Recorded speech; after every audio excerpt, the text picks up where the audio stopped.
Okay, I'm an asshole. Shocking, I know. I was actually trying to put it back together. I was trying to put it together backwards. So what I was trying to do was force this piece. I was trying to force the movement. Notice I'm using the case back now too. The instructions pretty clearly tell you to use the case back to hold the movement. So I was actually trying to go the wrong way. That's why it wasn't seating properly. So now everything's fine. Look at that tiki hair. So now I'm in where it's supposed to be. Then the next step is to put the face on. Like I said, I'm an idiot when it came to doing that. That I should have paid more careful attention to what I was doing. So that's the stem hole right there. So that's the stem hole there. So when you stick the stem in,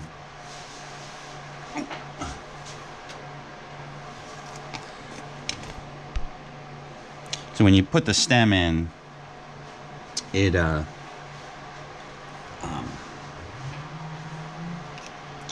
when you put the stem in,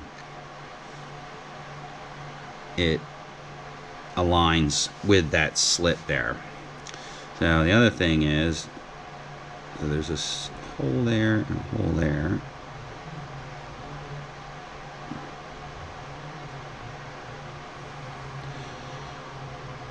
Okay, now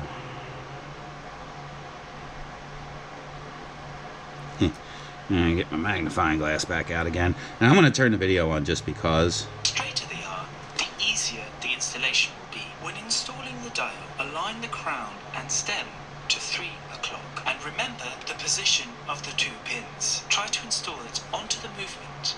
This can be quite challenging. You can take the movement holder like this, and then hold the dial with your right hand, remembering to hold it on its edge and not touch the top side. Once you've found the hole for the pins, push it down slowly. I'll align one hole first without pushing down, and then align the other hole, and then push down. The post in the center for installing hands should align well with the hole in the dial. When it's in, apply force on it from its edge and then push it down. If you want to press onto the top of the surface of the dial, please only use the fingers wearing the finger cots. Turn it slowly like this and press onto the dial.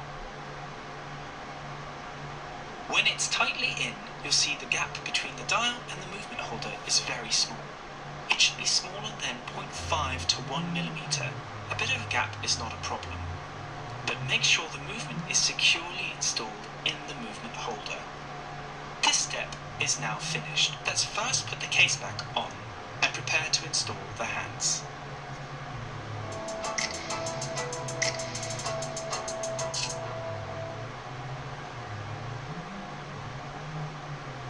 I'm a little questionable about where the actual hole is. It's not there. It's not there. The video actually doesn't give you a great. Doesn't give you a really super. Oh, wait a minute. It's there.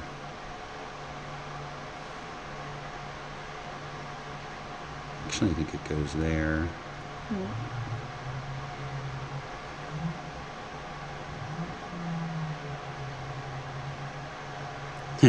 And it fell out of the holder. I have a feeling it's not snapped in all the way either.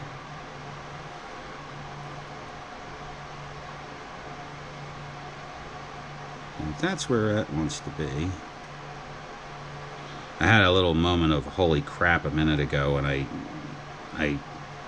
was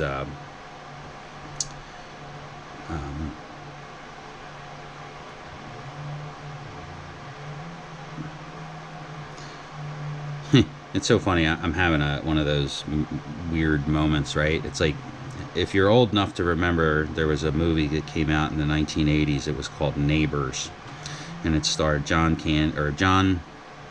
Belushi and Dan Aykroyd. It was basically at the height of their, I don't want to say the height of their careers, but the height of their fame. They were just fresh off of a couple pretty good comedies. And one of the comedies that they did, or one of the movies that they did, was a movie called Neighbors, and it was really funny. The movie itself was incredibly dark, which was a real departure from what they had been doing. Look at that. It just dropped right on. When you put it in the right, it literally just fell into position. It fell into position so easily that I'm almost going to say that I did something wrong. Okay. And we're going to just leave it at that. Now, hopefully I didn't do something wrong. Now, sadly, I don't think that I'm going to be able to show the actual installation of the hands. My video camera setup here, oh no, we don't want to watch that one. My video camera setup here is not designed for watchmaking. It's designed for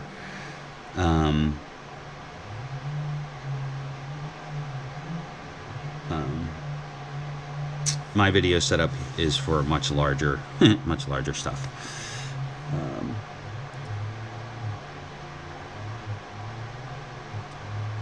So in the movie Neighbors, Dan Aykroyd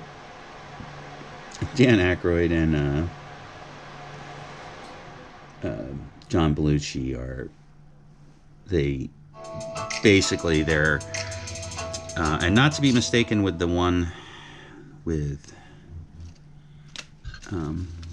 to differentiate between the top and the bottom side of the hand, the top side is polished, and viewing from the side, the bottom side is the side with the tube. So this side goes up. Now, so the hour hand goes on first. The hour hand. So the hour hand goes on first, the minute hand goes on second. All right. So in the movie Neighbors, like I said, John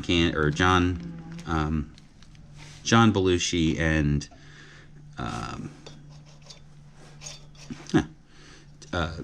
John Belushi, or Dan Aykroyd, and this blonde, I can't remember her name. She was relatively famous at the time, but kind of went away around that same time too.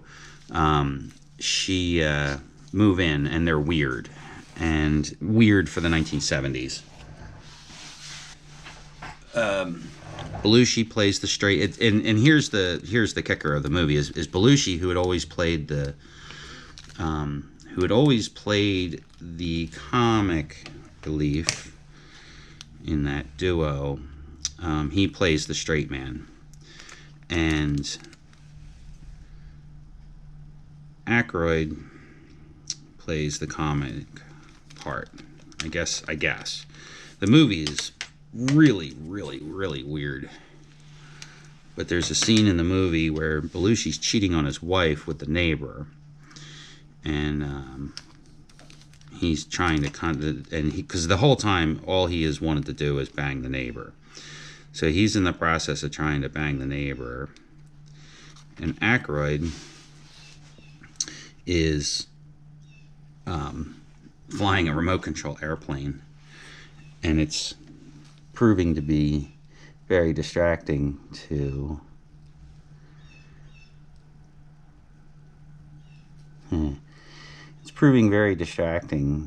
Belushi while he's trying to bust a nut, right? So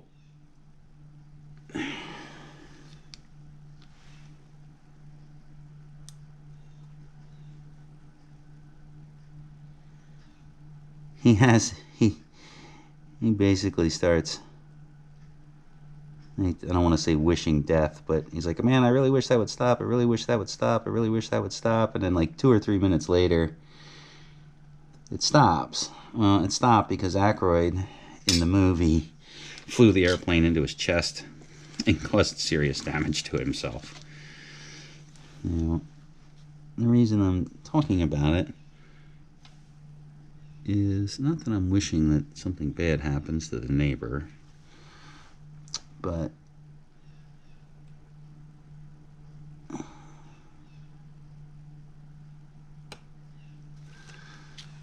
it would be really not, well, and actually over the last couple seconds,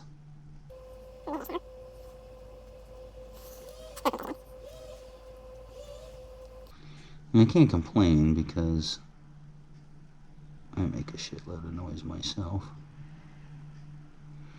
I'm going to press on that too.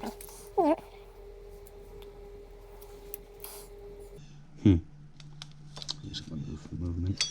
Sometimes I have to think a little bit further than I normally do. I had the movement set in a place that I really liked it, but... Oh! This was the fiddly bit that got me the last time.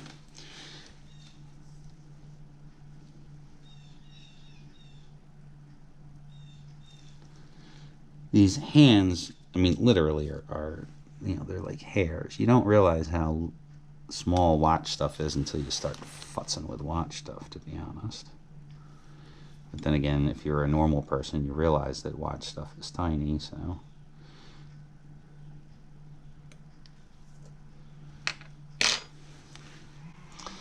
Actually drop right on if you're careful.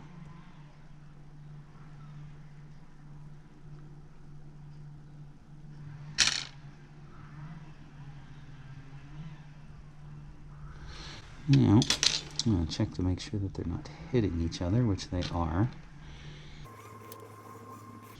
Now, why are they hitting each other? Because I probably bent one of them. Yeah, I'm probably going to end up buying a movement holder, even though I don't even really need one. And there's a scratch on that one. Look at that. Well, now you know why a Rolex is so expensive.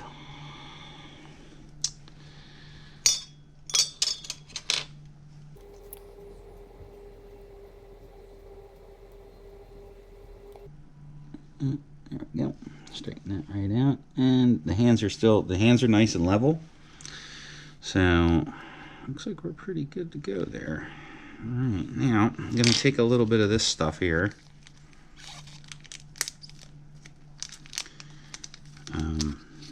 This Radico, it's called. Very...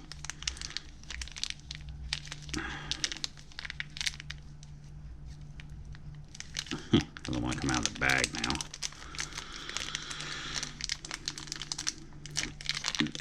This stuff is like sticky, but it's not sticky. It's kind of interesting, really. It's an interesting product. And I'm just going to go around and I'm going to pick off the little pieces of dust.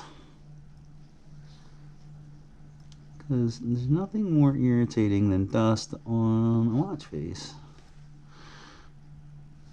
I'm a little grumpy about that scratch on the hands, but I'm just going to live with it. Radico will actually take off fingerprints, which is kind of cool.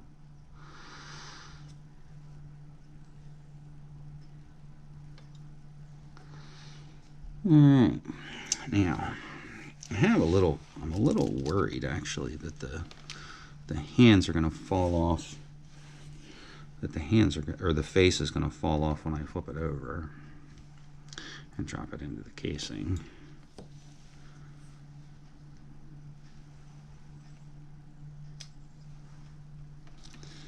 Alright, so now the watch is in the case. I'm going to pick it up.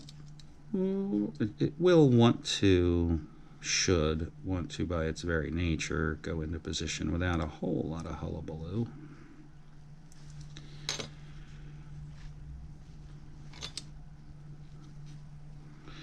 Of course, it's going to give me a little bit of hullabaloo because, you know, it can.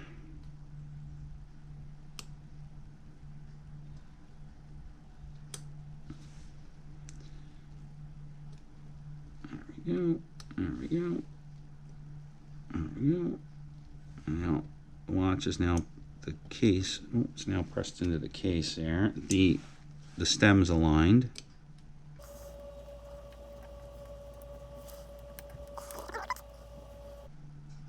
Looks right. I don't see any big hunks of shit on the inside, which is good. Now, I'm not sure what the recommendation is on this, but I'm going to put the stem in.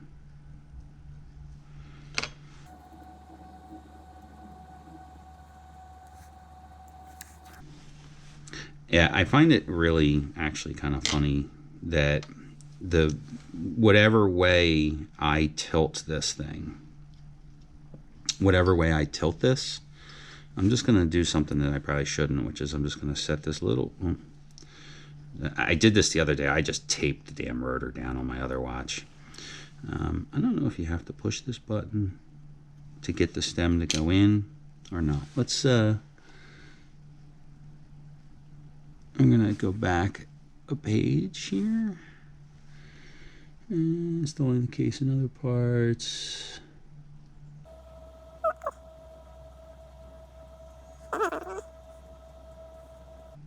Does give you instructions for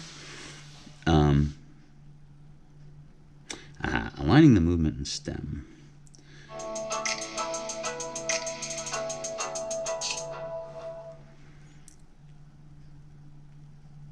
Uh, 158. We're just going to fast forward a little bit here because I already got that far. Okay. You can see that after aligning, the notch on the movement will be at 3 o'clock. Alright, so there we go, right there. Guess I could. Next, we can reinstall the stem and crown. Don't be too forceful when installing, otherwise you might damage the movement.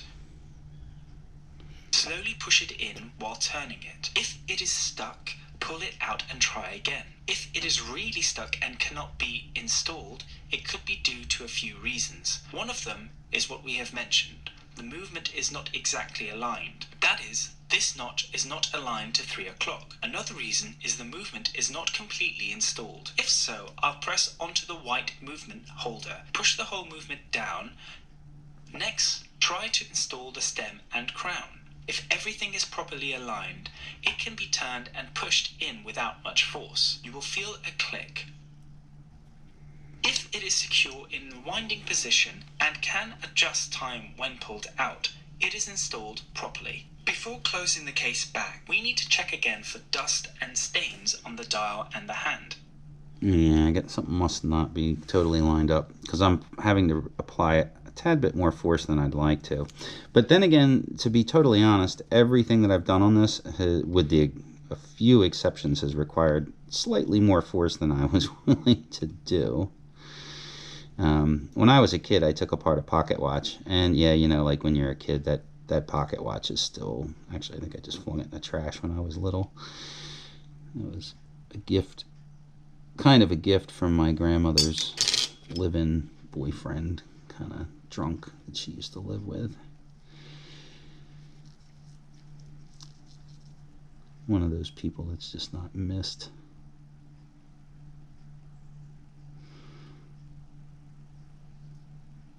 Not missed in my world.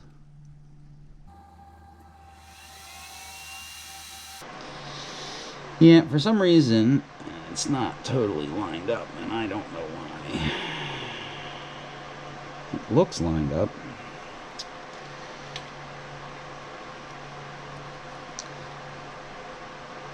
I had this problem the other day with my Seiko, or with my, with that Wittenauer, and basically it just required me to push it in a little bit more than I wanted to. Just for the hell of it, I'm going to compare this one to this one. I'm fairly sure that these are identical. They're identical enough. You never know. I mean, occasionally you get something weird happen. Now these are all supposed to be for the same setup.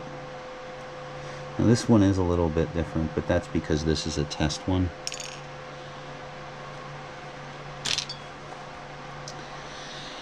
It's just a matter of fiddling. These are very fiddly things. Huh. You know, something really ironic here. I might be able to actually... This is a skeletonized movement. I might actually be able to see what's going on from the front here.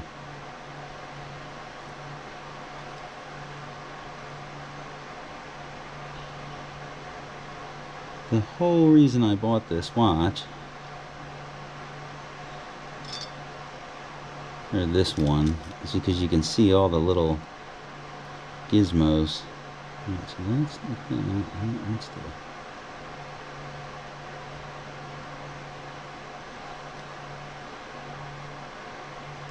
Oh, there it goes. Ah.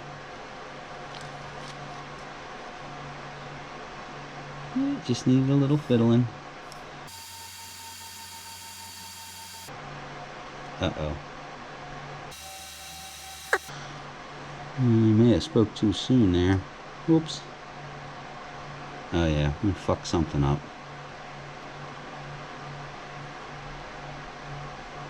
Shit.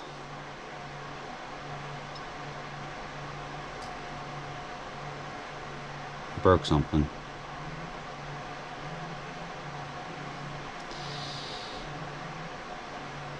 That is not supposed to fucking move like that.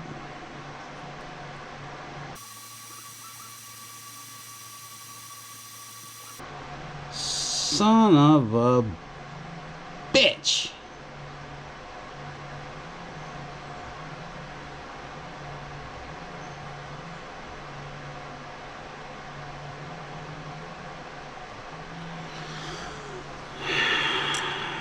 Alright, well, there you go. I just broke my $200 fucking watch movement.